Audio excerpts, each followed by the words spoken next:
Welcome back to Velentra Tales, wishing you a truly good day, filled with calm moments and gentle things ahead. And now, let's dive together into today's story. Your authorization expired last week. Clean out your desk. The manager lied to get his friend hired. The next day, 2 military police officers entered the lobby. We are looking for the lead cryptographer, they demanded.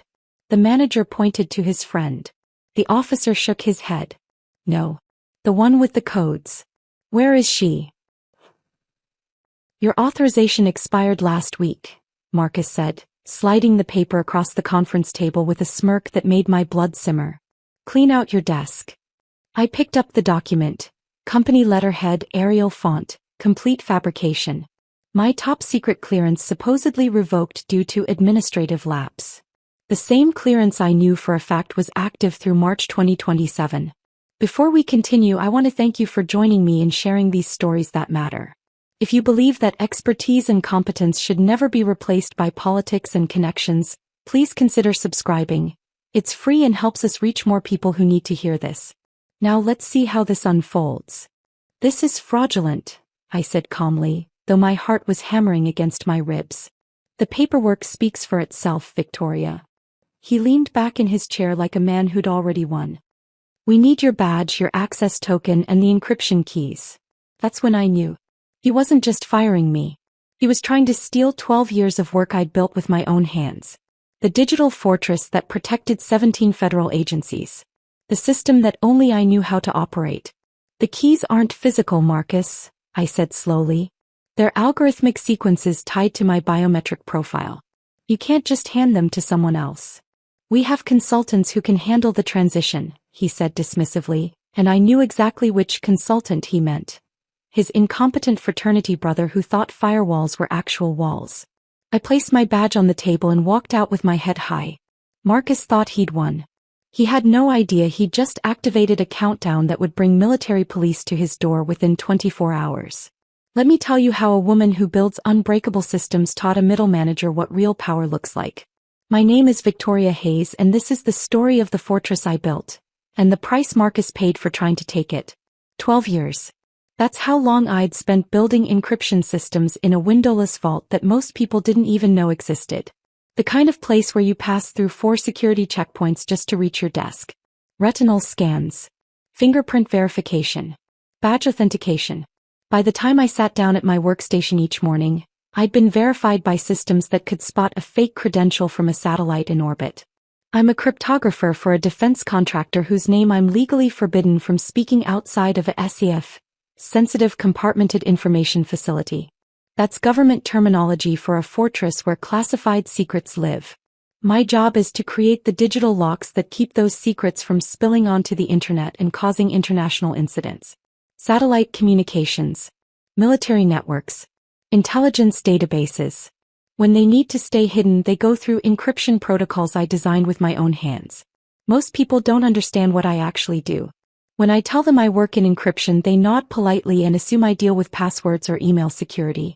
They don't realize I'm building invisible prisons made of mathematics, where one wrong calculation can mean the difference between national security and catastrophic failure. My father was a World War II codebreaker. One of those quiet men who never talked about his work but kept a leather notebook full of encrypted messages he'd solved using nothing but paper, pencil, and a mind that saw patterns in chaos. He taught me that codes aren't just about hiding information, they're about building systems that enforce their own rules without needing human intervention. When he died 6 years ago, I inherited that notebook.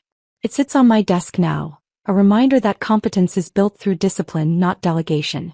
The morning Marcus fired me, I just finished the final authentication layer for Operation Nightfall, a communication grid connecting 17 federal agencies. It was the kind of system where one corrupted data packet, 1 microsecond of lag in the handshake protocol, could compromise the entire intelligence apparatus. My fingers had moved across the keyboard in patterns that would look random to anyone watching, but to me, it was composing a symphony where every mathematical note had to be perfect. The compile bar had filled green. Clean. Unhackable. Beautiful.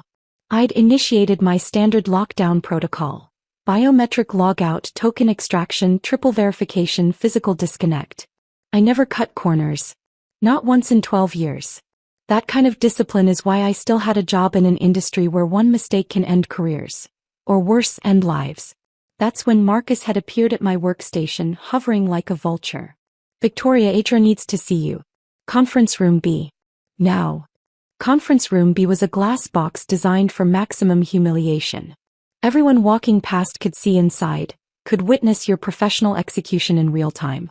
Patricia from HR was already waiting, her expression set in that weaponized politeness she used when delivering bad news. And then Marcus had delivered his fabricated termination, complete with his forged document and his smug demand for encryption keys he didn't even understand.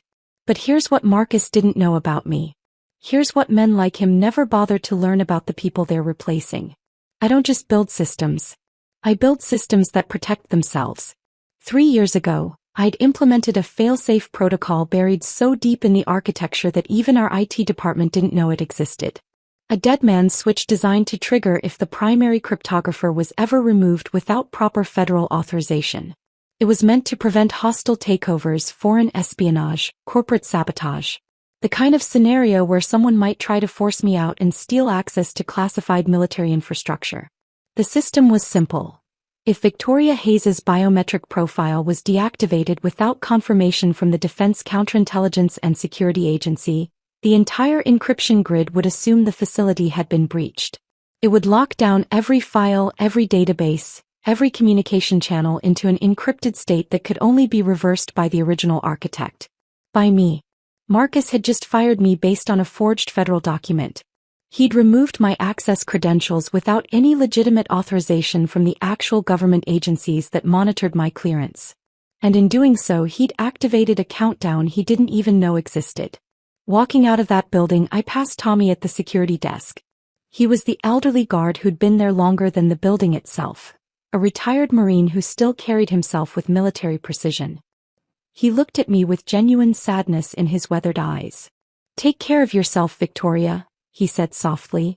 I paused at his desk, lowering my voice so only he could hear. "Watch the cameras closely over the next few days, Tommy. It's going to get interesting." His eyes widened slightly and I saw the flicker of understanding. Tommy was sharp. He knew something was coming. I carried my small cardboard box through the lobby, just a few personal items, a photo of my father, my coffee mug that said, "There are 10 types of people. Those who understand binary and those who don't," and my small succulent plant that had somehow survived 12 years under fluorescent lights. Patricia had tried to get me to sign a severance agreement with a non-disclosure clause that would have prevented me from reporting Marcus's fraudulent termination to federal authorities. I'd refused. Walked out without signing anything. Left them with nothing but their forged paperwork and their inflated sense of victory. Marcus stood in the glass conference room watching me leave, practically radiating smugness. He thought he'd just streamlined operations, cut costs, made bold leadership decisions that would impress corporate headquarters. He had no idea what he'd actually done. Because I wasn't going home to process my shock and anger. I wasn't going to cry into a glass of wine or update my resume or feel sorry for myself. I was going directly to an unmarked building in Laurel, Maryland. A government listening post that doesn't appear on any public maps. The kind of place where people with clearances like mine go when the chain of command has been compromised. I had evidence. Server logs showing Marcus's unauthorized access attempts. Communications between him and Jordan about acquiring the encryption infrastructure. And most damning of all, the forged federal document claiming my clearance had expired. I also had something Marcus couldn't possibly anticipate. A chapstick USB drive in my pocket. The kind of spycraft engineering that looks like ordinary lip balm but contains 72 hours of complete system logs. Every failed login attempt. Every security violation. Every command Jordan would eventually type that would bring this entire house of cards crashing down. The drive sat in my jacket pocket, small and innocuous, containing enough evidence to bury Marcus under federal charges that would end his career and possibly his freedom. As I drove away from the facility I'd spent 12 years protecting, I allowed myself one small smile. Not from joy, I didn't want to lose my job. Not from satisfaction, watching someone destroy themselves is never pleasant. But from certainty. Marcus thought power came from titles, from authority to fire people, from corporate backing and fraudulent paperwork. He thought he could replace expertise with loyalty, competence with connections, 12 years of specialized knowledge with his fraternity brother's overconfident ignorance. He was about to learn a very expensive lesson about the difference between management authority and actual power. About what happens when you try to dismantle a fortress while standing inside it. About the price you pay when you confuse a title with irreplaceable expertise. The system I'd built didn't need me to defend it. It would defend itself. Automatically. Mathematically. Inevitably. And by this time tomorrow, Marcus would be standing in a hallway full of federal agents, desperately trying to explain why he'd forged government documents and compromised national security infrastructure. I merged onto the highway, heading toward that unmarked building where people who protect actual secrets would listen to my report and activate protocols Marcus didn't know existed. The countdown had started the moment he slid that forged paper across the table. He just didn't know it yet. The unmarked building in Laurel sat between a tire shop and a shuttered convenience store, the kind of location designed to be instantly forgettable. No sign on the door. No company name on the directory. Just a street number and a reinforced steel entrance that could withstand a small explosion. I parked my car in the gravel lot and sat there for a moment, hands still gripping the steering wheel. The chapstick drive felt heavy in my jacket pocket, though it weighed less than an ounce. Funny how evidence can feel like carrying bricks. The door required a specific knock pattern. 3 short, 2 long, 1 short. Old-school tradecraft that felt almost quaint in an era of biometric everything. A camera above the frame tracked my movement. 15 seconds later, the lock clicked open. Inside, the space looked like a dental office from 1987. Beige walls, fluorescent lighting, cheap linoleum floors. A receptionist who could have been anywhere from 40 to 70 looked up from her crossword puzzle without particular interest. Victoria Hayes, I said, placing my federal credentials on the counter. I need to report a compromised chain of command. She picked up a phone, spoke 4 words I couldn't hear, and gestured toward a door marked, authorized personnel only. No clipboard. No visitor log. This conversation was never going to appear in any official record unless I wanted it to. The room beyond was different. Soundproofed walls. Electronic countermeasures humming at a frequency just below conscious hearing. A man in his 50s wearing a polo shirt and khakis sat behind a desk with nothing on it except a secure laptop. Ms. Hayes, he said without introducing himself. You've reported a security concern. I pulled out the chapstick drive and placed it on the desk. My employer terminated me this morning using a forged federal document claiming my top secret/SCI clearance had expired. My actual clearance is active through March 2027. The termination was designed to remove me so they could install an unqualified replacement and gain access to classified encryption infrastructure I designed. His expression didn't change, but his fingers moved to the laptop keyboard. Your clearance number? I recited it from memory. He typed, waited, read something on his screen that I couldn't see. Your clearance is active and current, he confirmed. No pending investigations. No administrative actions. No revocation requests filed by any agency. He looked up at me with eyes that had seen too many lies to be surprised by one more. Do you have the forged document? I pulled out the folded paper Marcus had slid across the table just 2 hours earlier. He examined it with the clinical detachment of a pathologist studying diseased tissue. This is fraudulent, he said simply. Wrong letterhead format. No authorization codes. References a statute that doesn't exist. He photographed it with his phone front and back. Who created this? Marcus Bennett, corporate efficiency consultant. He's been working with his former fraternity brother, Jordan Shaw, to take over the encryption operations. Shaw has no clearance, no authorization, and a documented history of incompetence at 3 previous employers. The handler plugged my chapstick drive into an isolated terminal that wasn't connected to any network. He pulled up the server logs, his eyes scanning lines of code and access attempts with professional speed. These timestamps show unauthorized access to your workstation, he said, more to himself than to me. Multiple failed authentication attempts. System queries pulling personnel files and salary data. He scrolled further. Here's communication traffic between Bennett and Shaw discussing infrastructure transition and key acquisition. He looked up. They were planning to steal classified encryption protocols. They still are, I said. Shaw is being installed as Chief Encryption Officer this afternoon. Marcus thinks the transition will be seamless. It won't be. The handler's voice carried absolute certainty. You built fail-safe protocols into the system architecture. Correct. I nodded. 3 years ago. If the primary cryptographer is removed without proper federal authorization, the system assumes hostile takeover and initiates catastrophic lockdown. Everything encrypts into a state that only I can reverse. He made several phone calls, speaking in the kind of abbreviated code that communicated volumes in single words. When he finished, he looked at me with something approaching respect.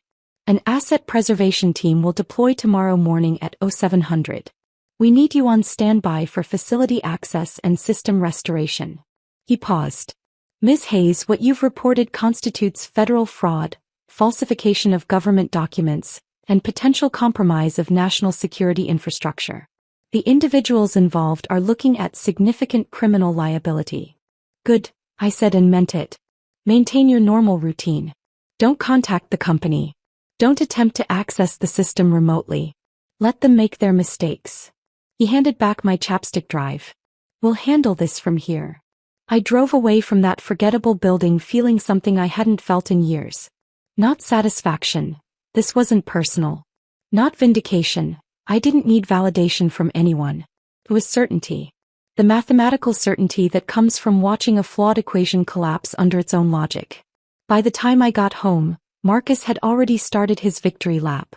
I sat in my apartment with my laptop open, accessing the system through maintenance protocols I'd built into the architecture 5 years ago. Backdoor access that looked like routine system monitoring, invisible to anyone who didn't know exactly where to look in the packet traffic. The main conference room camera showed Marcus standing at the head of the table, practically glowing with self-importance. The entire team was assembled. Engineers, analysts, IT staff, even people from accounting who had no reason to be there except Marcus wanted an audience. I want to introduce you to the future of our encryption division, Marcus announced, gesturing toward the door with the flourish of a game show host revealing a prize. Jordan Shaw walked in, and I had to suppress a laugh that would have sounded slightly unhinged in my empty apartment. He was wearing a black hoodie with "Hack the Planet" printed in neon green letters. His laptop bag was covered in cryptocurrency stickers and cartoon characters I didn't recognize. He had the kind of carefully cultivated stubble that required more effort than just shaving properly. "Sup everyone," Jordan said, throwing up a peace sign that made several people visibly wince. Ready to crush some code and modernize this legacy infrastructure. Legacy infrastructure. He was calling 12 years of custom-built quantum-resistant encryption legacy infrastructure, like it was outdated software you could update with a download. Sarah, bless her, raised her hand immediately. Jordan, welcome. I have a question about Operation Nightfall. The authentication deadline is Friday, and Victoria was the only one with the key generation protocols. How are you planning to? Jordan waved dismissively, cutting her off. Yeah, legacy systems are always overcomplicated. Some previous admin probably just over-engineered everything. He grinned like he was sharing insider knowledge. Honestly, we probably just need to reset the admin password and flush the old checksums. Fresh start, you know? The room went silent. Even people who didn't work directly with the encryption systems knew that what Jordan just said was catastrophically wrong. You don't reset military-grade encryption like you're fixing a frozen iPhone. I watched Sarah's face on the camera feed. She looked at Marcus, clearly hoping he would correct this disaster. Marcus just smiled and nodded like Jordan had said something brilliant. Exactly, Marcus agreed. Fresh perspectives. That's what we need. Victoria was too attached to her complicated systems. Jordan's going to streamline everything. The IT administrator, a guy named Kevin who'd been there almost as long as me, spoke up carefully. Just to clarify, the encryption keys are biometrically tied to Victoria's authentication profile. They're not something you can transfer or reset. The system generates them based on. We'll figure it out, Marcus interrupted, his smile tightening. That's why we brought in an expert. An expert who thought you could reset quantum encryption with a password change. Marcus checked his watch, still riding high on his power trip. All right, everyone back to work. Jordan, let's get you set up at your new workstation. And someone order champagne for 4:30. We're celebrating new beginnings. The meeting broke up, people filing out with expressions ranging from confused to horrified.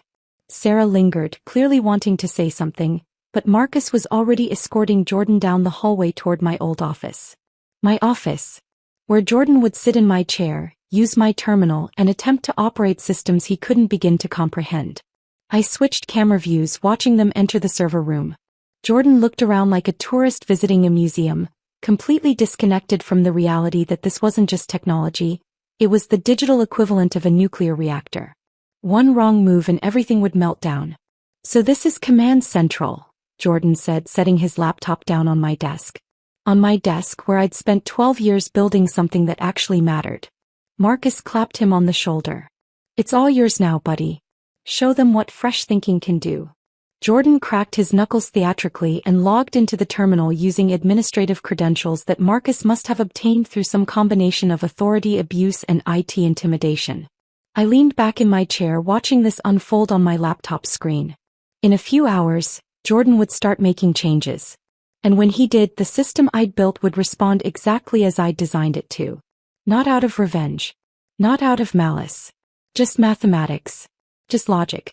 Just the natural consequences of putting an incompetent operator at the controls of a machine that didn't tolerate incompetence.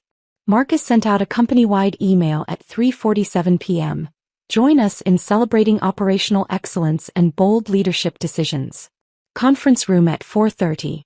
Refreshments provided. Bold leadership decisions. That's what he was calling fraud and gross negligence now. I closed my laptop and made myself dinner.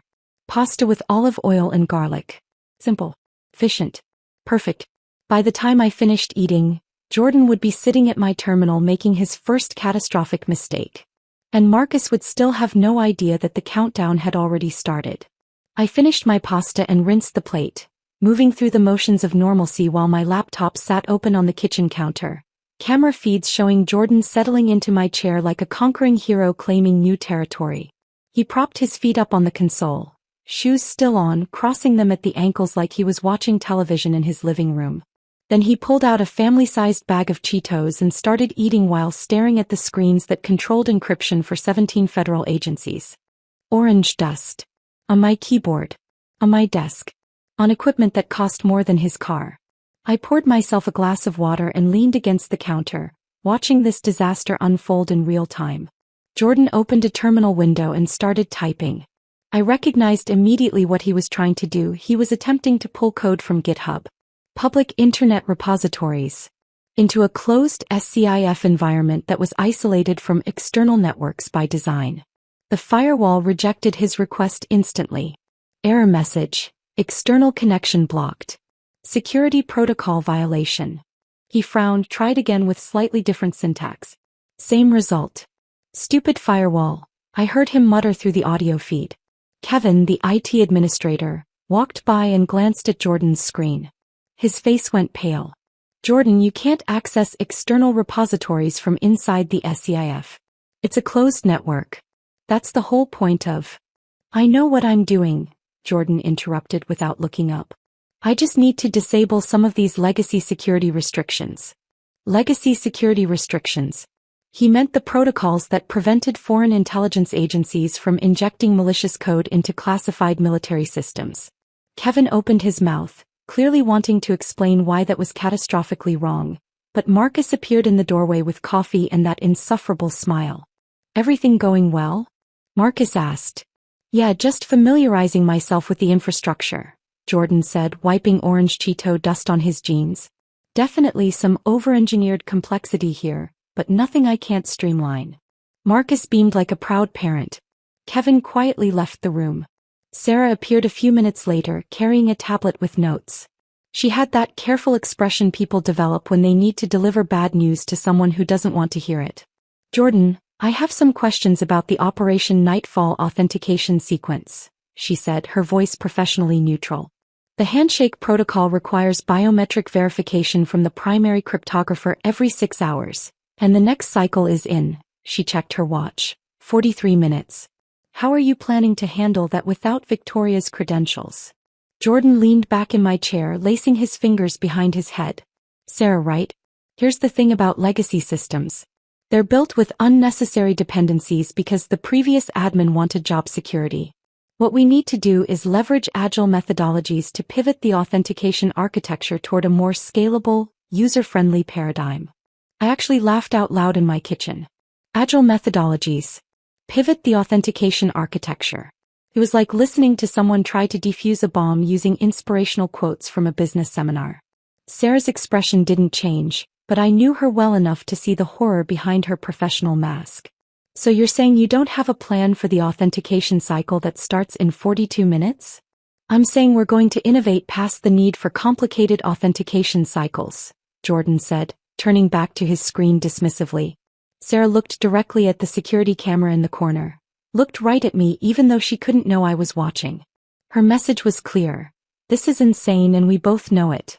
She left without another word. Jordan pulled up the classified operations manual I'd spent 3 years writing. Hundreds of pages detailing encryption algorithms, fail-safe protocols, system dependencies and security procedures. Mathematical proofs and implementation guides that represented the accumulated knowledge of my entire career.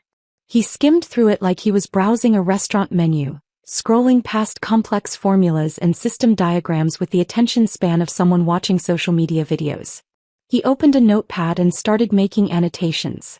I zoomed in on the camera feed to read what he was writing. Next to the quantum-resistant encryption protocols. Simplify this. Too complicated. Next to the biometric authentication requirements. Unnecessary complexity. Remove dependencies. Next to the checksum verification system. Legacy bloat. Delete for optimization. He was planning to dismantle every security measure that made the system actually secure, and he genuinely thought he was improving it. Marcus walked by again, saw Jordan taking notes and nodded approvingly. That's what I like to see. Fresh thinking. Not just accepting the old way of doing things. The old way of doing things. He meant the way that had successfully protected classified communications for 12 years without a single breach. At 3:47 p.m., Jordan cracked his knuckles theatrically and announced to no one in particular, "All right, time to optimize some infrastructure." He opened a terminal with root access, administrative privileges that should never be used casually, and started typing commands. I could see exactly what he was entering, watching the letters appear on screen with the sick fascination of witnessing a car accident in slow motion. He was attempting to clean up unnecessary files, to improve system performance. The command he typed made my stomach drop. Delete all checksum files. Every single one. Those weren't unnecessary files. They were the integrity verification backbone of the entire system. The digital heartbeat that confirmed data hadn't been corrupted or tampered with. Without them, the system couldn't verify that classified information was genuine, unaltered, and secure. Deleting them didn't optimize anything. It told the system that the facility had been compromised by hostile actors and that all data needed to be immediately locked into an encrypted state that only the original architect could reverse. Marcus was standing behind Jordan, watching over his shoulder. "What's that do?" "Clears out legacy verification files," Jordan said confidently. "They're slowing down the system. Once we delete these, everything will run faster." "Sounds good," Marcus said. "Fresh start. Clean slate." "Exactly," Jordan agreed. His finger hovered over the enter key. I whispered "don't" to my empty kitchen, knowing he couldn't hear me, knowing he was going to do it anyway. He pressed enter. For 5 seconds nothing visible happened. The command processed silently in the background. Jordan smiled, satisfied with his optimization. Marcus patted him on the shoulder and walked away to check on the party preparations. Jordan had no idea that a 64-byte data packet had just been transmitted through an encrypted military channel, bypassing the company's internet infrastructure entirely, racing toward Fort Meade at the speed of light. My phone buzzed at exactly 3:18 p.m. The notification looked like a weather alert.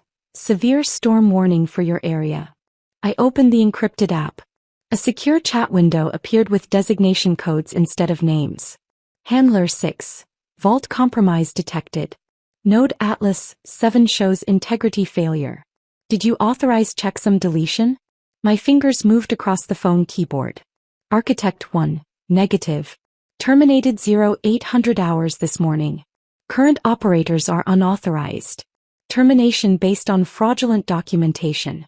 Handler 6. Federal records show you as active primary cryptographer. No termination filed with DCSA. Stand by. I watched Jordan on my laptop screen, still smiling, still completely unaware that he'd just triggered a national security emergency. Handler 6. Asset Preservation Team deploying.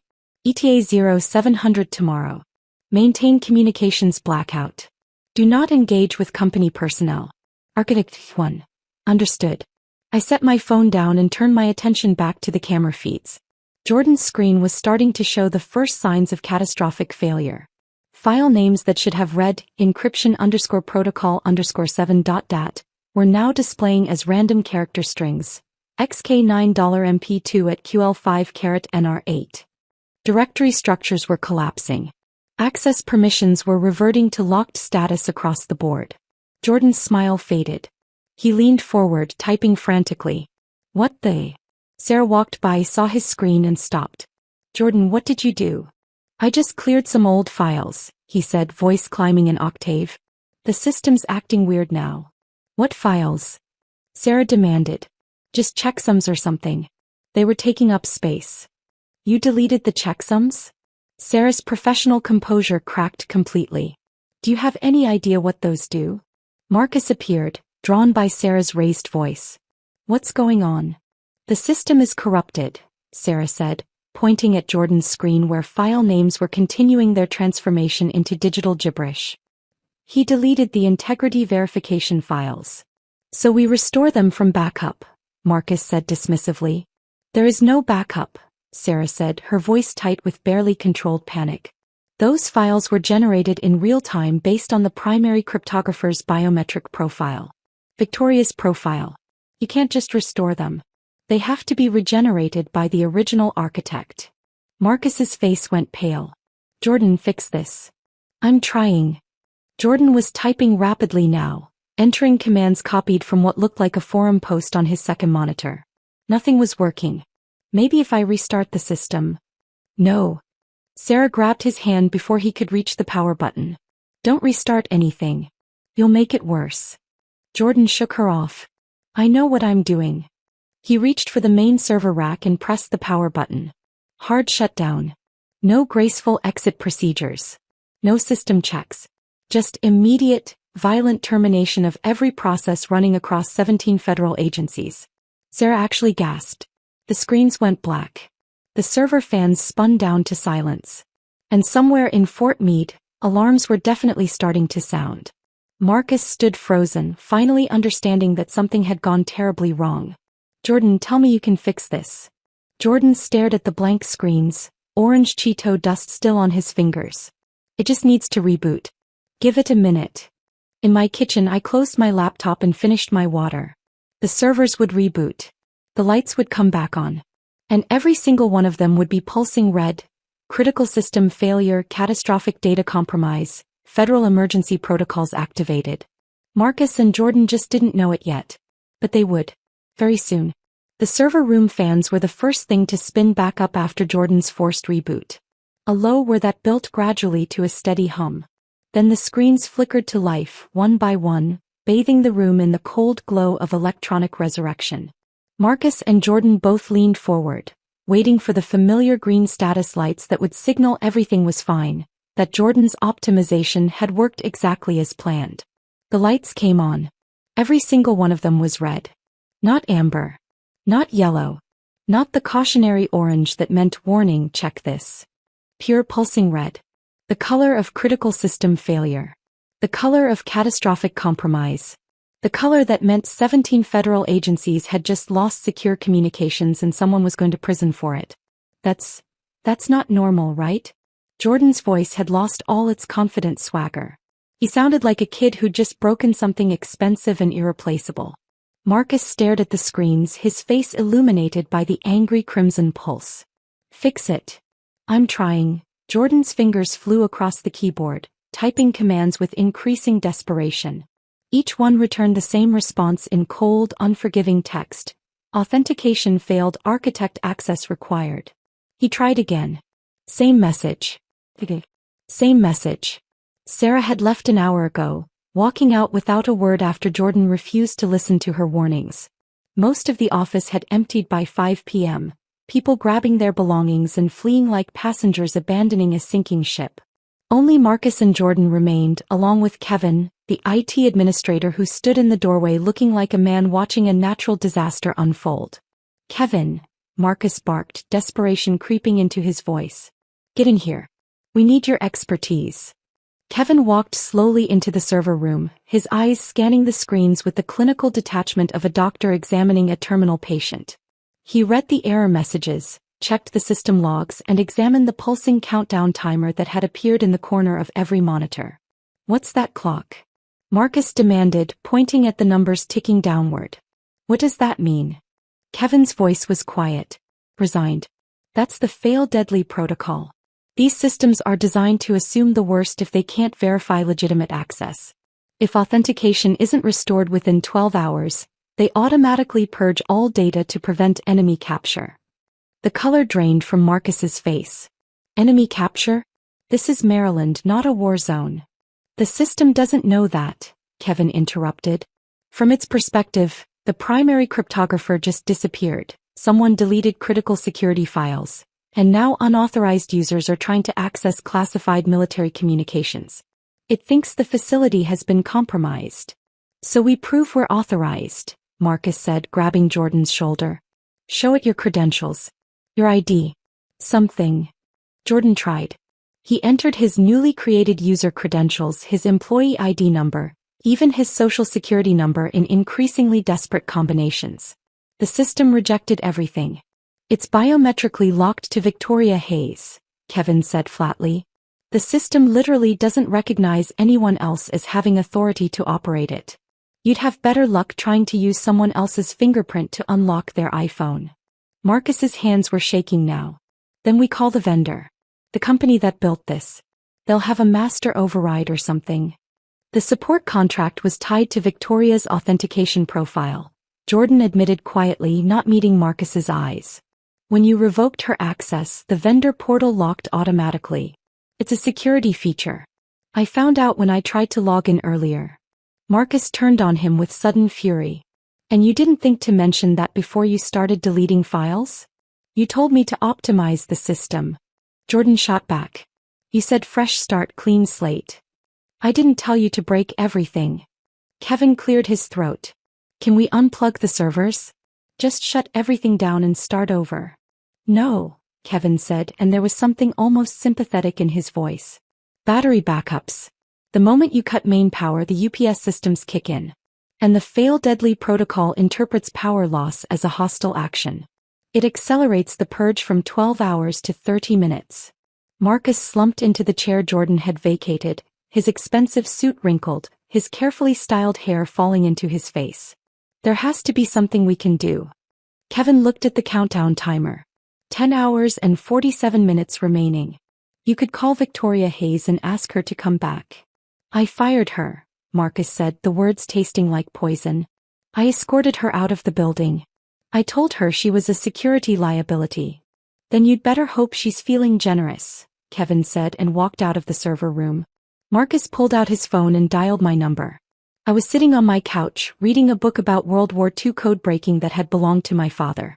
My phone lit up with Marcus's name and I declined the call without hesitation. He called again.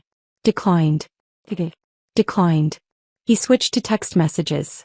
I watched them appear on my screen one after another, each one more desperate than the last. "Marcus, Victoria, we need to discuss your severance package. Can you come in tomorrow morning?" I deleted it without responding. "Marcus, there's been a technical issue with the transition. We could really use your expertise. Consulting rate whatever you want." Deleted. "Marcus, please. This is urgent. The system is showing error messages. We need your help." I almost laughed at that one. Error messages. Like his car was making a funny noise and he needed a mechanic. "Marcus, name your price. Seriously. Whatever you want. Salary, title, benefits. We'll make it work." Now he wanted to negotiate. Now, after he'd fired me with a forged document and tried to steal 12 years of my work. I set my phone face down on the coffee table and returned to my book. Marcus apparently tried to find my home address next. Kevin had warned me about that in a brief, encrypted message. He's searching personnel files. Looking for your personal info. Good luck with that. People with clearances like mine don't have addresses in company databases. We have security protocols. Our personal information is redacted, protected, classified in its own right. Marcus would have better luck finding the nuclear launch codes. Around 8:30 p.m., Marcus apparently considered filing a police report. I knew this because Kevin sent me another message. He's talking about claiming sabotage. I told him the server logs show you haven't accessed the system since termination. Your commands are documented. Jordan's commands are documented. The timeline is clear. So that avenue was closed too. At 10 p.m., Marcus received an email from the CEO. I didn't see it directly, but Kevin forwarded me a sanitized summary. CEO received calls from Defense Department officials asking why Operation Nightfall showed critical failure status. CEO demanding immediate explanation. Marcus apparently tried to lie. Claimed it was temporary technical difficulties. Routine maintenance gone slightly long. Minor communication glitch. The CEO wasn't buying it. He'd been in the defense contracting business for 30 years. He knew what critical failure meant. He knew what federal oversight looked like. And he knew that routine maintenance didn't result in military officials calling his personal cell phone at 9:45 p.m. demanding answers. I made myself tea around 11 p.m. Chamomile with honey. I sat by my window looking out at the city lights and thought about my father. He told me once that good systems don't need human enforcement. They enforce themselves. Build the rules correctly, build them strong, and they'll stand up to any test. He'd proven that during the war, creating codes that held up under pressure even when the people using them made mistakes. I'd built my system the same way. Not out of paranoia. Not out of revenge fantasy. Just out of professional competence. The understanding that sometimes the person who built something needs protection from the people who want to take it. Around midnight, my phone buzzed with an encrypted message. Handler 6. Asset team deploying 0700 hours. Request you be available for facility access and system restoration. Bring authentication credentials. Architect 1. Confirmed. Will be ready. Handler 6. Subjects at facility have made multiple unauthorized access attempts. Purge protocol still active. Timeline. Architect 1. Current countdown shows approximately 6 hours remaining when team arrives. Sufficient time for proper restoration. Handler 6. Acknowledged. Get some rest. Tomorrow will be long. I set my alarm for 5:30 a.m., brushed my teeth and climbed into bed. I slept deeply, dreamlessly, peacefully. Somewhere across town, Marcus was spending his last night as a free man on a conference room couch, checking the countdown timer every hour, watching his career and freedom evaporate with each passing minute. Jordan had apparently gone home around 3 a.m., his Uber receipt later becoming part of the evidence file. He'd fled the disaster he'd created, leaving Marcus alone with the red lights and the countdown and the complete certainty that everything was falling apart. At 6 a.m. Marcus tried calling me one final time. I was in the shower getting ready for the day. I heard my phone ring from the bathroom counter, saw his name on the screen through the glass door and let it go to voicemail. He didn't leave a message. By 6:30 a.m. I was dressed in my navy blazer, my credentials in my bag, my chapstick drive in my pocket.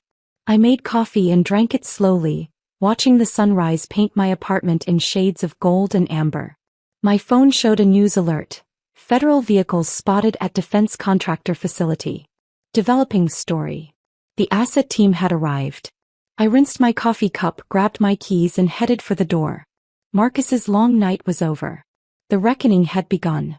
The military police cruiser pulled into the parking lot at exactly 6:47 a.m., followed by 3 black Suburbans with government plates and a van bristling with satellite antennas. I watched from my car parked across the street, sipping coffee from a travel mug, as federal agents emerged from the vehicles with the coordinated precision of people who'd done this many times before. Tommy was at the security desk when they entered. I couldn't hear the conversation from where I sat, but I saw him straighten to attention. Old Marine instincts kicking in, and simply point toward the elevators without asking for credentials or signing them in. When federal agents arrive at a defense contractor at dawn, you don't slow them down with paperwork. I gave them 5 minutes to get upstairs and establish their presence before I started my own car.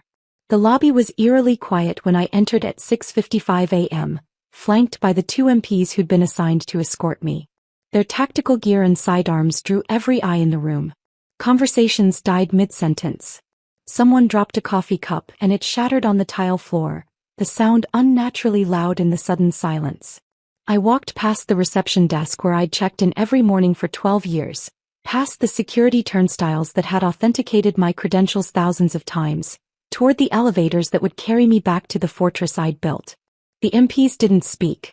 They didn't need to. Their presence communicated everything necessary. This wasn't a corporate matter anymore. This was federal jurisdiction. This was serious. The elevator doors opened on the 4th floor and I stepped into controlled chaos. Federal agents in suits were conducting interviews in every available conference room. Technical specialists were photographing equipment and collecting evidence. Employees stood in nervous clusters, whispering to each other, trying to understand what was happening. And at the center of it all stood a woman who radiated authority like a furnace radiates heat. Special Agent Catherine Reeves looked exactly like her voice had sounded on the phone. Ice and iron forged into human form. Steel gray hair pulled back so tight it looked painful.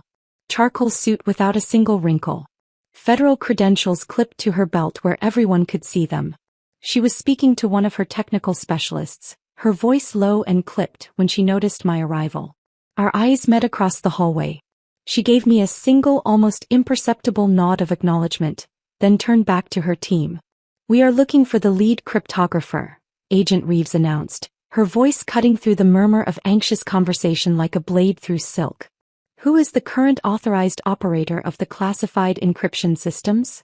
Marcus emerged from the server room, looking like he'd aged a decade overnight. His suit was wrinkled beyond salvation. His expensive tie hung loose around his neck. His carefully styled hair stuck out at odd angles. His eyes were bloodshot and wild. He pointed at Jordan with a trembling hand. "That's him. Our chief encryption officer." Agent Reeves turned to look at Jordan, who'd apparently been summoned back to the office and was standing near the server room door in yesterday's clothes. Cheeto dust still visible on his hoodie, laptop bag covered in cryptocurrency stickers clutched protectively against his chest. She looked at him for a long, silent moment. Then she glanced at one of her technical specialists, a man with Marine Corps bearing who'd been examining the server room. He shook his head with an expression of barely concealed disgust. Agent Reeves turned back to Marcus, and the temperature in the hallway seemed to drop 10 degrees. "No," she said quietly. "The one with the codes. The one whose biometric profile is embedded in the system architecture. The one who built this infrastructure. Where is she?" The question hung in the air like an accusation. Marcus's mouth opened and closed without producing sound. He looked like a fish drowning in air. Jordan found his voice first, stammering desperately. I was told I'd be taking over the encryption systems. Marcus said it was just a transition." Agent Reeves raised one hand and Jordan stopped talking immediately. She didn't raise her voice. He didn't need to. The gesture carried absolute authority. Federal records show Victoria Hayes as the registered primary architect and sole authorized cryptographer for Operation Nightfall and 7 other classified communication systems, Agent Reeves said, her voice clinical and precise. Her clearance is active through March 2027. She was never removed from federal authorization. Her biometric profile remains the only verified authentication for system access. Marcus finally found words. "We received notification that her clearance expired.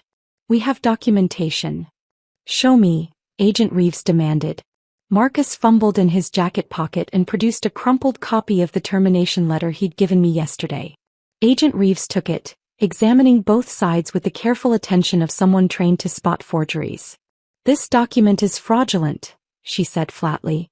"It cites non-existent federal statutes. The format doesn't match Defense Security Service standards. There are no authorization codes, no official seals, no case numbers. It was never filed with any federal agency." She looked up at Marcus with an expression of cold disappointment. "Who created this document?" Marcus's face went from pale to gray. It was provided by corporate. No, wait, I might have. "You forged a federal security clearance revocation," Agent Reeves stated.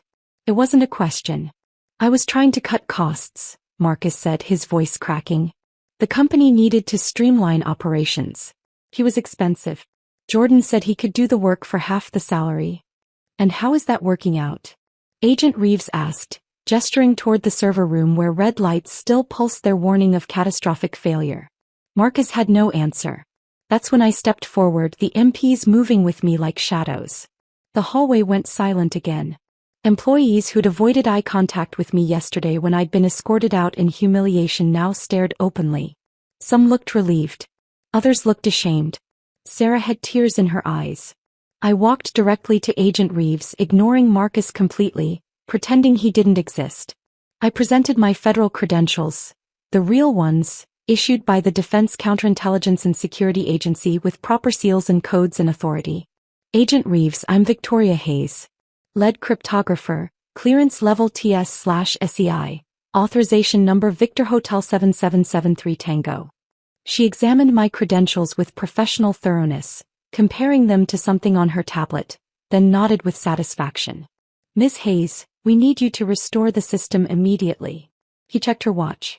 We have 38 minutes before the lockdown becomes permanent and 17 federal agencies lose all secure communications capability. I let the moment stretch. Let everyone in that hallway understand exactly what was happening. Let them see who actually had power here and who'd just been pretending. I would love to help Agent Reeves, I said calmly. But according to the paperwork Mr. Marcus provided yesterday, my authorization expired last week. I'm not qualified to access classified systems. Agent Reeves's expression didn't change, but something flickered in her eyes. She understood exactly what I was doing. Ms. Hayes, she said, her voice carefully controlled, this isn't the time for games. It's not a game, Agent, I replied, pulling out my own copy of the forged termination letter. It's protocol. Mr. Marcus has official company documentation stating I'm not authorized to access these systems.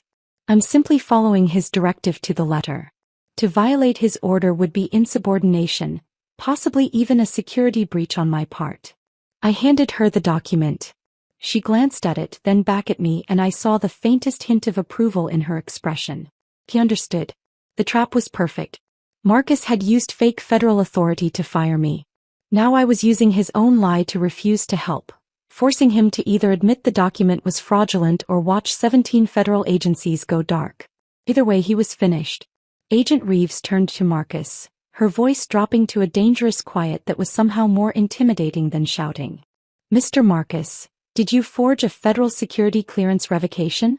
It was just, we were trying to, Marcus stammered, his carefully constructed corporate confidence crumbling completely. Title 18 Section 1001 of the United States Code. Agent Reeves interrupted. Making false statements to federal agencies. 5-year minimum sentence. And that's before we add charges for compromising national security infrastructure, which carries additional penalties under the Espionage Act. She nodded to the MPs. They stepped forward, flanking Marcus on both sides.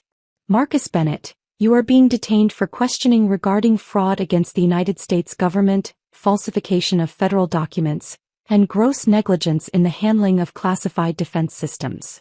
Marcus's legs actually buckled. One of the MPs caught his arm, keeping him upright. I need a lawyer, Marcus whispered. You'll get one, Agent Reeves said. After we finish our preliminary investigation. The CO, Mr. Brennan, had been standing near the conference room, silent until now. He finally found his voice, and it came out as a strangled shout. Marcus, what the hell have you done to this company?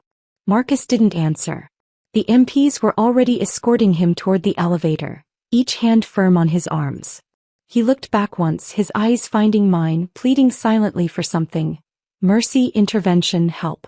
I met his gaze with perfect calm and said nothing. The elevator doors closed on Marcus Bennett's career, his freedom, and his future. Agent Reeves turned back to me. Ms. Hayes, now that we've established the termination was fraudulent and your clearance is active, are you willing to restore the system? I looked at the countdown timer visible through the server room window. 34 minutes remaining. Yes, Agent Reeves, I said. I can do that. Then let's get to work. I walked into the server room, and the technical specialists who'd been examining the chaos immediately stepped aside. Not out of courtesy, out of recognition. They knew who I was. More importantly, they knew what I was. The only person in this building who could stop the countdown currently ticking toward total data obliteration. Agent Reeves followed me to the threshold but didn't enter. This was my territory, my domain, and she understood that well enough to give me space to work. Before I begin, I said, turning to face her, I need clear federal authorization on record. I'll restore the system under one condition. Her eyebrows raised slightly. What condition? The federal government acknowledges in writing that my termination was fraudulent, that my clearance was never actually revoked, and that I'm being recalled to duty under proper legal authority. Not as a favor to this company. Not as a contractor they're rehiring. As a federal obligation to restore compromised national security infrastructure. I watched her process the request. She understood what I was really asking for. Legal protection, formal acknowledgement, a paper trail that would prevent this company from ever claiming I'd abandoned my post or acted improperly. Agreed, Agent Reeves said without hesitation. As of this moment, you are operating under direct federal authority. The company is simply the physical location where the equipment happens to be housed. Your clearance is confirmed active through our independent verification. You are hereby authorized to take any necessary action to restore critical national security systems. She pulled out her tablet, typed something quickly, and showed me the screen. It was an official federal authorization order, time-stamped, digitally signed by someone whose title included the words, Deputy Director, and National Security. Sufficient, she asked. Sufficient, I confirmed. I sat down in my chair, the one Jordan had occupied for less than 24 hours, leaving crumbs in the keyboard and grease stains on the armrests. The screens surrounding me were absolute chaos. Cascading red error messages, countdown timers showing 29 minutes and 14 seconds remaining, system status reports from 17 different federal agencies, all screaming variations of critical failure and connection lost. I pulled the chapstick drive from my pocket and held it up so everyone watching could see it. Jordan was still standing in the doorway, looking like he desperately wanted to disappear but couldn't make himself leave. What is that? He asked, his voice small and defeated. This, I said, plugging it into the maintenance port I designed 5 years ago specifically for this kind of emergency, is the difference between someone who builds systems and someone who breaks them. The screen went black. Every monitor in the server room shut off simultaneously, and for 3 seconds, the only sound was the ambient hum of the cooling fans and Jordan's sharp intake of breath. Then a single line of text appeared in stark white letters against the black background. Architect authentication required. I placed my right hand on the biometric scanner. The same scanner Marcus had fumbled with yesterday morning, the one that had rejected him because he wasn't me. It read my fingerprints, palm geometry, and vein patterns in less than a second. I leaned forward and looked into the retinal camera, letting it scan the unique patterns in my eyes that no one else on Earth possessed. Then I spoke clearly. Nightfall Protocol, Architect Restoration, Authentication Hayes Victor 77 Tango. The system paused. 3 seconds of processing that felt like an hour. I could hear Agent Reeves breathing behind me, could sense the tension radiating from her technical specialists who understood exactly how critical these next few moments were. The screen flickered. Verified. Welcome back, Architect. Those 3 words.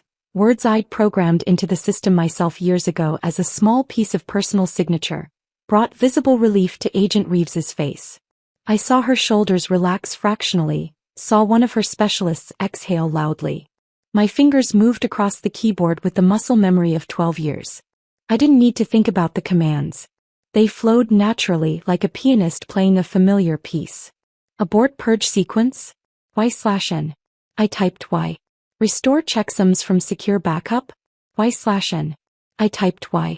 Regenerate encryption keys using primary architect biometrics? Y/N. I typed Y. A progress bar appeared. It started at 0 and began filling with agonizing slowness. Each percentage point represented millions of calculations, terabytes of data being verified, encrypted communications being restored across 17 separate federal networks. 0%, 5%, 12%. The room was silent except for the sound of the servers working, their processors running at maximum capacity to execute my commands. 23%, 31%, 47%. The red warning lights began slowing their panicked pulse. The countdown timer froze at 4 minutes and 32 seconds. 4 minutes and 32 seconds from total, irreversible data destruction. 58%. 69%. 81%. The red lights shifted to amber. Cautionary yellow. The color of systems healing themselves, of crisis averted, of disaster narrowly avoided. 92%. 97%. 100%. System restored. All nodes operational. Zero data loss. The amber lights turned green. Solid, steady, beautiful green. The server fans spun down from their emergency speed to normal operational levels. The high-pitched whine that had been present since Jordan's catastrophic reboot settled into the familiar background hum I'd heard every day for 12 years. Status messages began cascading across the screens. Operation Nightfall, online. Secure communications, restored. Encryption integrity, 100%. All federal agencies, connected. I pulled the chapstick drive from the maintenance port, slipped it back into my pocket and stood up. It's fixed, I announced to the room. All 17 agencies are back online. Full encryption integrity.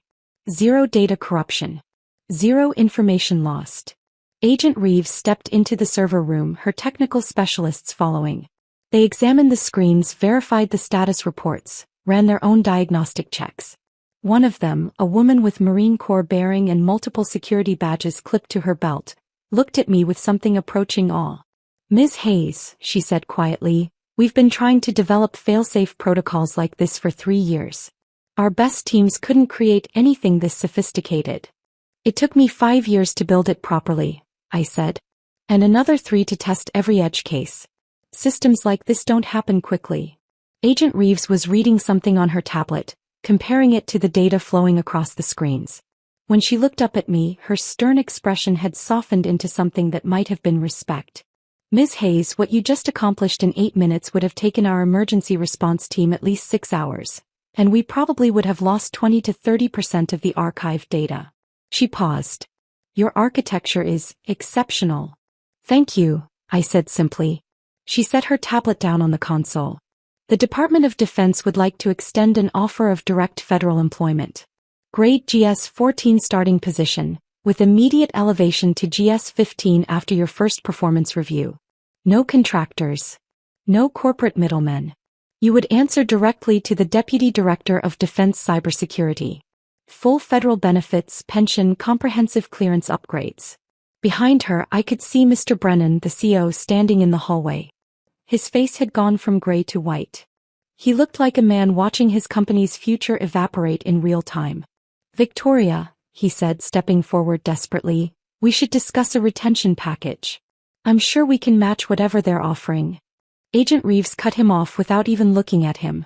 Mr. Brennan, your company's security contracts are suspended pending the outcome of our investigation. You have no authority to make employment offers for classified positions. You have no authority here at all. Brennan's mouth snapped shut.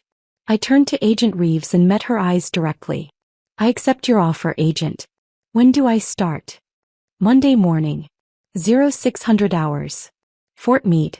We'll have your credentials and facility access prepared. She extended her hand and I shook it firmly. Welcome to the team, Ms. Hayes. Brennan slumped against the wall, the reality finally sinking in. Without me, his company couldn't fulfill any of its federal contracts.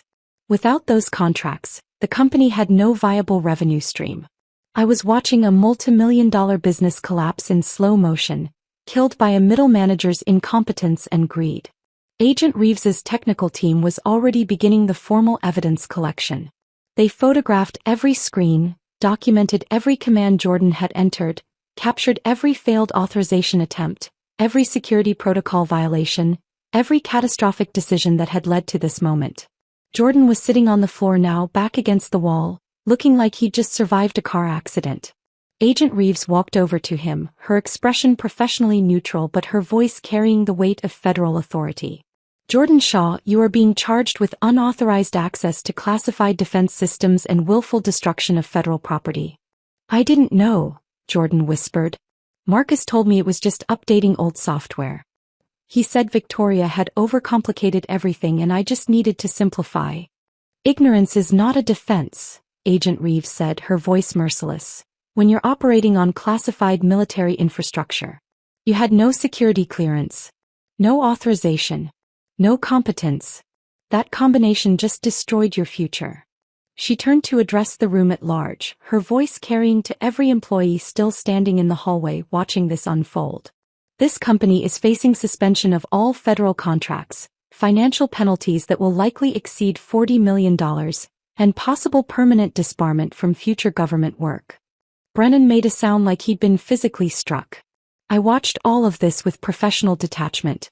No joy. No satisfaction. Just the quiet certainty of watching a system enforce its own rules exactly as I designed it to. Mathematics doesn't forgive. It doesn't compromise. It simply is. And Marcus and Jordan had just failed the most important test of their lives. The federal agents worked with the methodical precision of people who'd done this 100 times before. By 10 a.m., the server room was sealed with official yellow tape that read, "Federal Investigation. Do not enter." Technical specialists were imaging every hard drive, photographing every terminal, documenting every piece of evidence with timestamps and case numbers that would eventually be presented in federal court. The rest of the office had transformed into an impromptu interrogation center. Employees were being interviewed one by one in the conference rooms, their statements recorded on digital devices and transcribed in real time. I could see them through the glass walls, some nervous, some relieved, all of them understanding that their testimonies would determine not just Marcus's fate, but possibly their own careers. I was sitting in my old office, the one I hadn't entered since yesterday morning when I'd been escorted out in humiliation. Agent Reeves had given me access to collect my personal belongings while her team continued their investigation. Sarah knocked on the doorframe even though the door was open. She looked exhausted, her eyes red-rimmed like she'd been crying. "Can I come in?" she asked quietly. "Of course." She sat down in the chair across from my desk, the same chair where we'd reviewed encryption protocols hundreds of times, where we'd solved problems together, where we'd built something that actually mattered. "I just finished giving my statement to the federal agents," she said. "I told them everything. Marcus's suspicious behavior over the past few weeks. The private meetings with Jordan. The way he dismissed every security concern we raised." She paused, her voice breaking slightly. "I should have spoken up sooner. I knew something was wrong. I knew you were being set up and I said nothing. I stopped packing the photo frame I was holding. My father in his World War II uniform looking young and serious and certain. Sarah, you have a family to feed. A mortgage. 2 kids in college. I understand why you stayed quiet." "That doesn't make it right," she said. "No," I agreed. "It doesn't.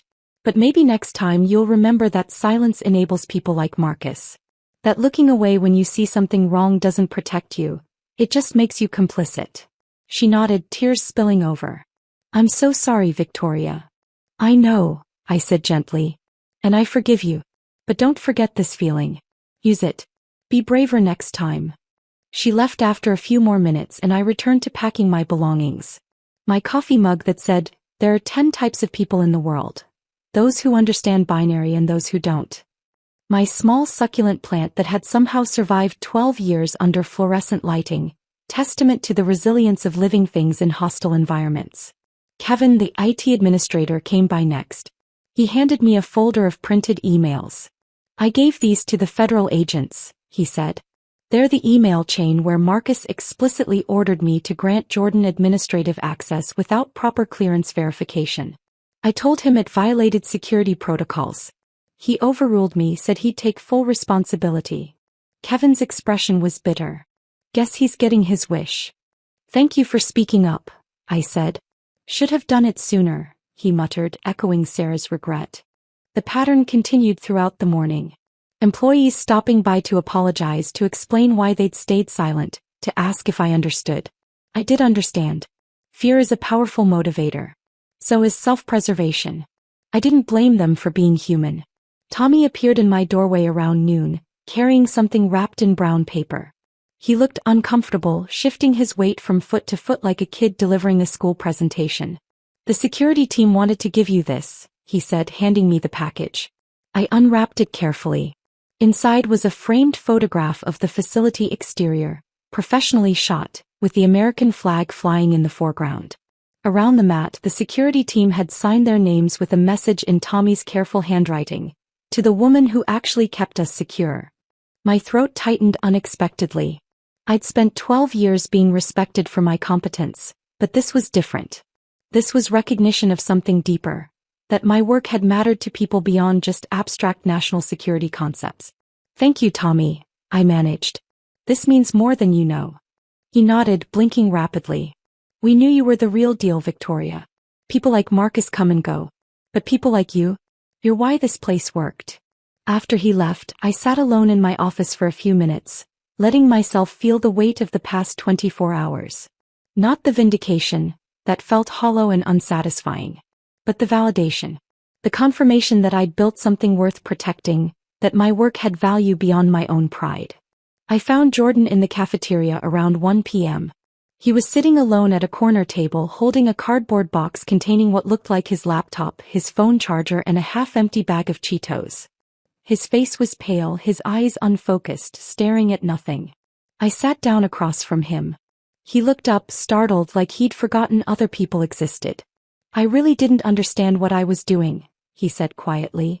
Marcus told me you'd overcomplicated everything. That the systems were bloated and inefficient. That I just needed to streamline and simplify. He laughed, a hollow sound without humor. I actually believed I was helping. I studied him for a moment. He wasn't malicious. He wasn't evil. He was just catastrophically incompetent and dangerously overconfident. A combination that had destroyed his future and nearly compromised national security. Jordan, I said carefully, there's no shame in not knowing something. Everyone has limits. Everyone has areas where they lack expertise. The shame is in pretending you understand when you don't. The shame is in faking competence when lives depend on your expertise.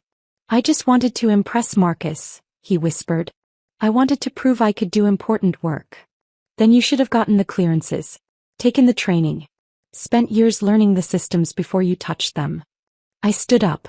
You can't shortcut expertise, Jordan. There's no app for competence. There's no tutorial that replaces experience. He nodded without looking up, and I left him there with his box of belongings and his shattered confidence. By late afternoon, news was spreading beyond the facility. The company's stock price had dropped 40% in 6 hours. Major clients were calling emergency meetings. The board of directors was in crisis mode, discussing everything from damage control to bankruptcy proceedings. Patricia from HR had been questioned extensively about the forged termination letter. According to Kevin, who'd overheard part of her interview, she'd admitted tearfully that Marcus had provided the document and pressured her to process my termination immediately without following standard verification procedures. She'd known it seemed irregular, but Marcus was senior management, and she'd convinced herself it wasn't her place to question his authority. By 5 p.m., federal prosecutors had filed formal charges. Marcus was released on bail with conditions that read like a list of his worst nightmares. Ankle monitor, surrender of passport, no computer access, no contact with anyone involved in the case, no leaving the state.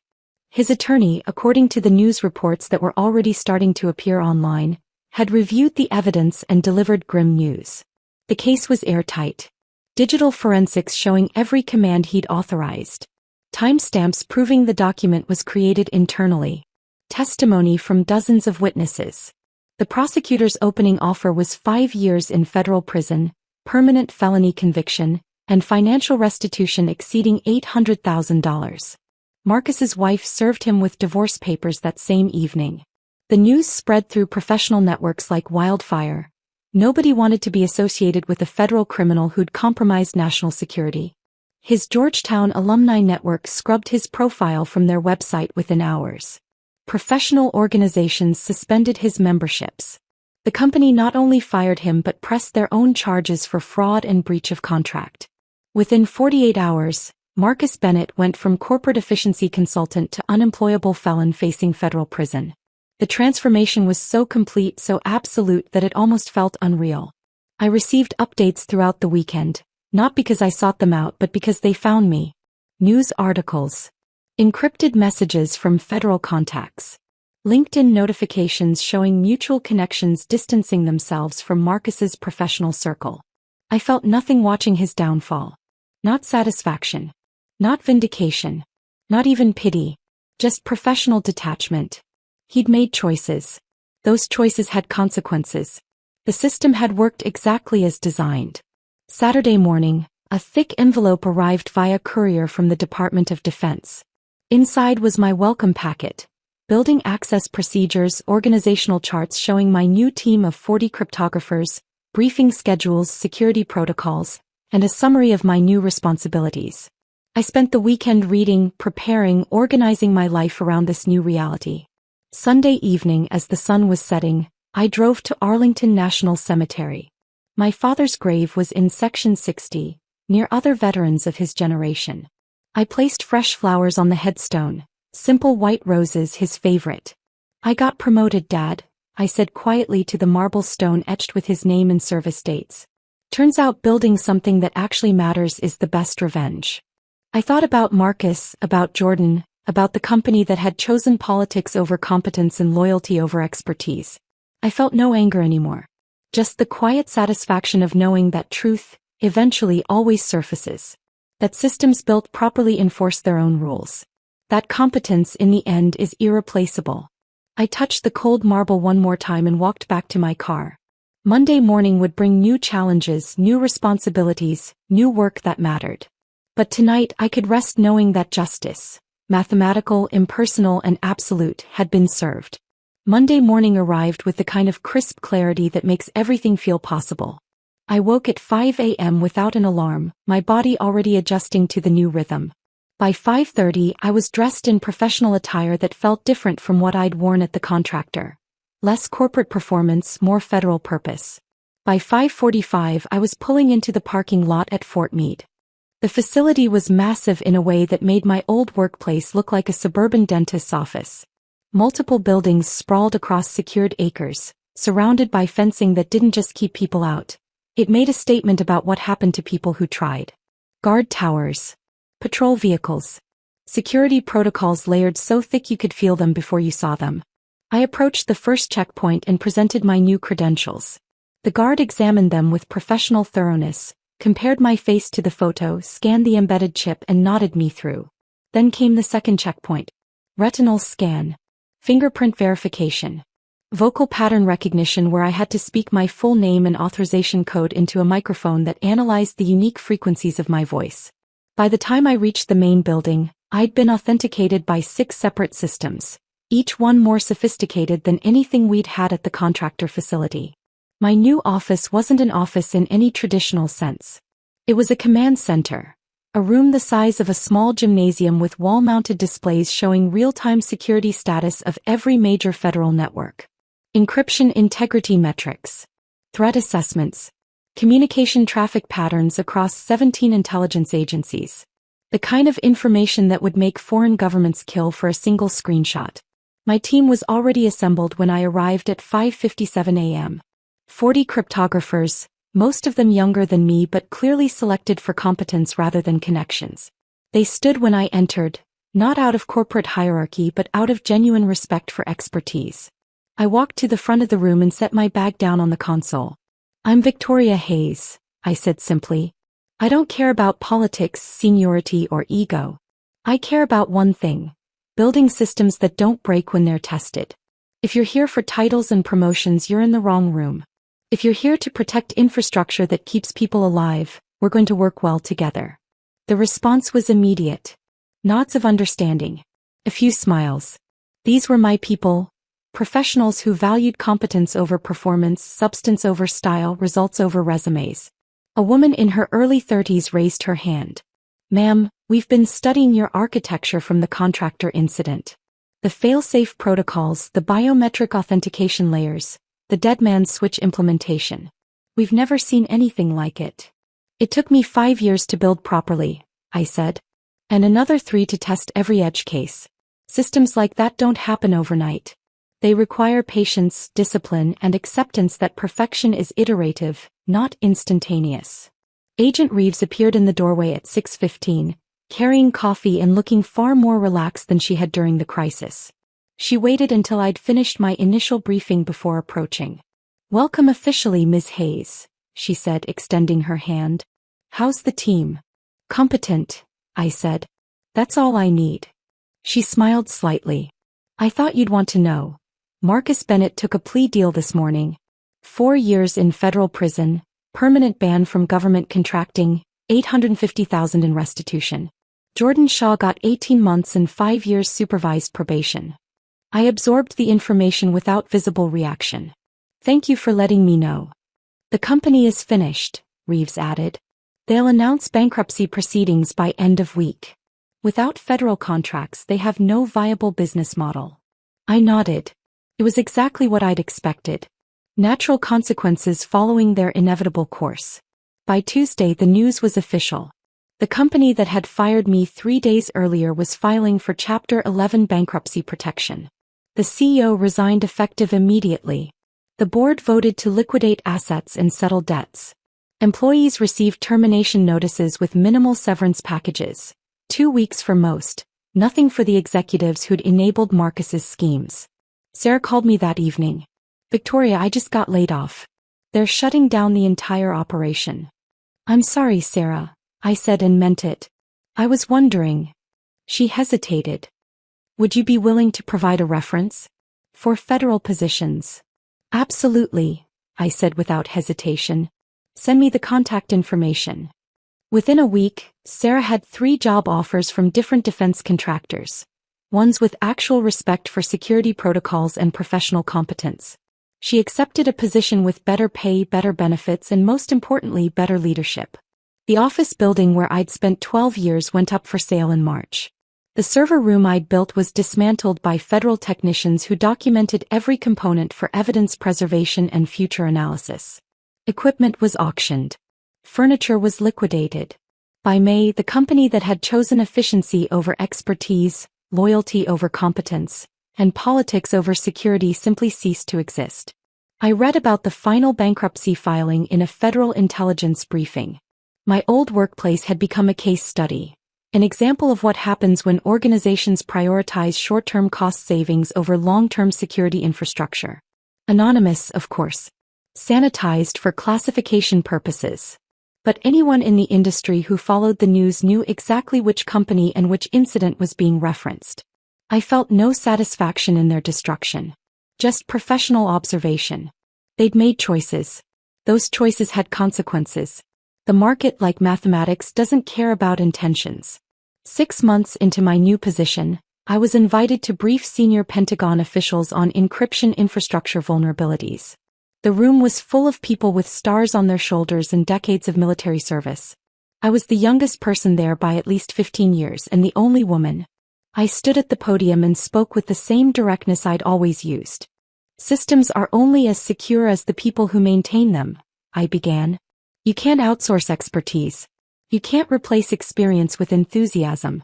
You can't substitute loyalty for competence. I clicked to my first slide, a sanitized case study of what had happened at the contractor facility. No names. No identifying details. Just the timeline of decisions and consequences. The threat isn't always foreign adversaries, I continued. Sometimes it's managers who don't understand the systems they're dismantling. Sometimes it's hiring friends instead of experts. Sometimes it's choosing optics over operations. I walked them through the cascading failures. The forged document. The unqualified replacement. The catastrophic commands. The near-total loss of secure communications across 17 agencies. We need to build systems that enforce their own security, I concluded. Systems that automatically reject incompetence regardless of authorization level. Systems where expertise is non-negotiable and competence cannot be faked. The room was silent when I finished. Then a 2-star general in the front row started clapping, and the rest of the room joined him. My recommendations were adopted as formal policy within 3 months. All critical infrastructure positions now required verification of actual expertise, not just credentials. Biometric authentication tied to proven competence. Automatic alerts when primary architects were removed without proper federal authorization. Victoria Hayes's architecture became the template for next-generation security systems across all 17 agencies. My father's code-breaking legacy continued through my work, protecting a nation that would never know my name but depended entirely on my expertise. 1 year and 2 days after Marcus had fired me, I received a LinkedIn message notification on my phone. The sender's name made me pause. Marcus Bennett. I opened it out of curiosity. The message was long, rambling, full of apologies and excuses and explanations. He wrote that he'd never understood what I actually did. That his actions were driven by ego and misplaced ambition. That he saw now how wrong he'd been. He asked if there was anything I could do to help with his legal situation, maybe provide testimony about his character, maybe explain to the prosecutors that he hadn't meant to cause harm. I read it once. Then I deleted it without responding. There was nothing to say. Marcus still didn't understand. Power isn't something you can beg for, manipulate, or steal. It's something you build through years of expertise, competence, and irreplaceable value. I closed LinkedIn and returned to my current project. Designing quantum-resistant encryption protocols that would protect classified communications for the next 50 years. Work that mattered. Work that would outlast me. Work that no one could take away because it existed in my mind, in my training, in my experience. I thought about the military police who'd arrived looking for the one with the codes. The recognition that titles meant nothing when systems failed. The truth that authority comes from being essential rather than being in charge. I'd never raised my voice. Never made threats. Never sought revenge in any traditional sense. I'd simply built something so critical that removing me was like removing the foundation from a building. The structure had inevitably collapsed. Not because I'd sabotaged it. Because competence, once removed, cannot be replaced with confidence and connections. That's the architect's true power. Creating systems where expertise is non-negotiable. Where competence cannot be faked. Where the machine itself enforces truth regardless of human politics. The system always knows who built it. The system always protects its architect. And the system, when designed properly, always wins. I saved my work, locked my terminal, and prepared for tomorrow's briefing. There was always more work to do. More systems to build. More infrastructure to protect. And I was exactly where I belonged, building fortresses that couldn't be stolen, designing security that couldn't be faked, creating architecture that would stand long after I was gone. Marcus had wanted power. I had built something better. I had built something real. If this story of calculated justice had you hooked from start to finish, hit that like button right now. My favorite part was when the military police asked, "Where is she?" And every eye in that hallway turned to Victoria. What was your favorite moment? Drop it in the comments below. Don't miss more powerful revenge stories like this. Subscribe and hit that notification bell so you never miss an upload.